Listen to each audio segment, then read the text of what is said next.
যে ঘটনাটা তাকে খুব স্ট্রেসে ফেলে দিয়েছিল, সেই ঘটনাটা তার হচ্ছে ঘুমের সমস্যা করবে, এমনকি সে মানে অনিদ্রাজনিত সমস্যায় ভুগতে পারে, তার আতঙ্কিত থাকবে, তার হঠাৎ করে মনে হবে যেন কী যেন একটা হয়ে গেল বা কী যেন একটা হবে, এই আতঙ্ক তাকে সারাক্ষণ গ্রাস করতে থাকে, তার বুক ধরফর করতে পারে, শরীর হাত পা কাঁপতে পারে, তার মাথা ঘুরাতে পারে, মাথা ব্যথা করতে পারে, হঠাৎ করে সে মনে হয় যেন ঝাপসা দেখছে, এবং হঠাৎ করে মনে হচ্ছে যেন আমি শ্বাস নিতে পারছি না, আমার যেন কোথায় শ্বাস নেওয়া সমস্যা হচ্ছে, দম বন্ধ লাগছে, অনেক সময় ডায়রিয়া, ডিসেন্ট্রি, ইউরিনেশন এগুলোও কিন্তু বেড়ে যেতে পারে।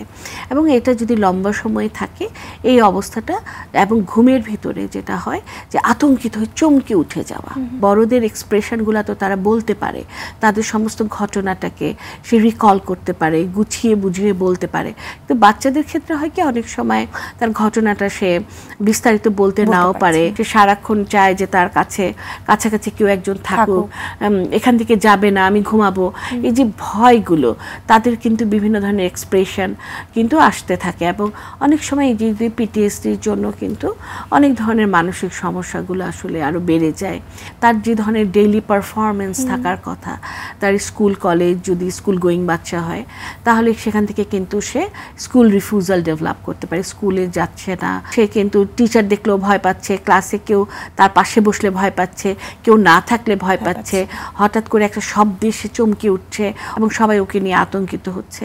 এখন এই জায়গাটা কিন্তু আস্তে আস্তে তাকে তার ডেইলি রুটিন যে অ্যাক্টিভিটিস সেখান থেকে তাকে সরাতে শুরু করেছে। তখনই কিন্তু আমরা সেটাকে ডিসঅর্ডার বলি, যে তার ডেইলি রুটিন কাজগুলো সেগুলা কিন্তু করতে পারে না, সেটা সেই শিশু কিশোরী হোক কিংবা একজন অ্যাডাল্ট ব্যক্তিই হোক। প্রথমেই তো আমি বলবো মনোরোগ বিশেষজ্ঞের কাছে নিয়ে যেতে।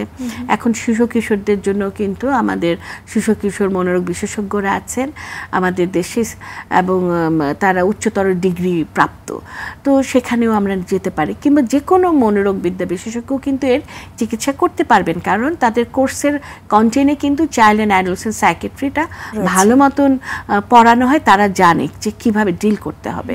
আর আমাদের ছোট্ট এই কয়েকজন মানুষ তো আর এত কোটি মানুষকে সার্ভিস দিতে পারবে না, তো সেখানে গিয়ে কিন্তু আমরা প্রথমে অ্যাসেসমেন্ট করতে পারি যে এই মুহূর্তে তার কোনটা বেশি প্রয়োজন। অনেক সময় দেখা যায় যে সাময়িকভাবে তারকে এংজাইটি রিলিভের জন্য আমরা যে কোনো ধরনের সিম্পল মেডিকেশন দিতে পারি। তার ঘুমের সমস্যা অনেক বেশি তীব্র হলে ঘুম পাড়ানোর জন্য আমরা কিছুদিন সিডেটিভ ব্যবহার করতে পারি। তার যদি বিষণ্ণতা রোগ হয় বা অন্য কোনো রোগ হয় যদি, তাহলে আমরা সেটারও কিন্তু চিকিৎসা করতে পারি। এতে গেল মেডিসিনের জায়গাটা।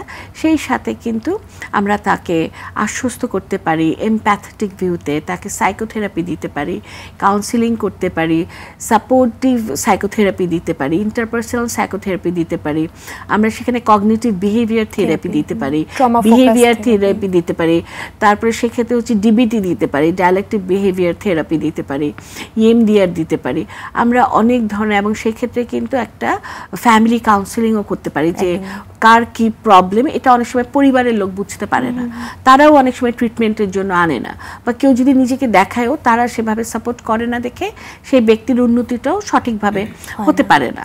তো সেই জায়গাগুলো কিন্তু আমাদের, এবং সেই ব্যক্তিগুলোকে কিন্তু রিহ্যাবিলিটেশন যে পুনর্বাসনের একটা ব্যবস্থা করা উচিত কিন্তু। তো সেই জায়গাগুলোও কিন্তু আমাদেরকে আসলে ফোকাস করতে হবে। এটা আসলে একটা ব্যক্তি শুধু ওনার উপরে দায়িত্ব না, এটা হচ্ছে যার যার জায়গা থেকে একটা মাল্টি ডিসিপ্লিনারি অ্যাপ্রোচ, মাল্টি লেভেলের অ্যাপ্রোচ। বাচ্চা যখন আতঙ্কিত হচ্ছে এইটার করতে হবে না, এরকম সবারই হয়, অন্য বাচ্চারা ভালো হয়ে গেছে, এই ধরনের তীর্যক আচরণ এটাও কিন্তু অনেক সময় আরো বড় সৃষ্টি করে ফেলে। আরেকটা ইদানিং যেটা খুব ইম্পর্টেন্ট আমি বলবো শিশু কিশোরদের ক্ষেত্রে ট্রিটমেন্ট অ্যাপ্রোচে, সেটা হচ্ছে প্যারেন্টিং। অনেক বড় একদম অ্যাপ্রোপ্রিয়েট প্যারেন্টিং খুব ইম্পর্টেন্ট শিশু কিশোরদের ক্ষেত্রে।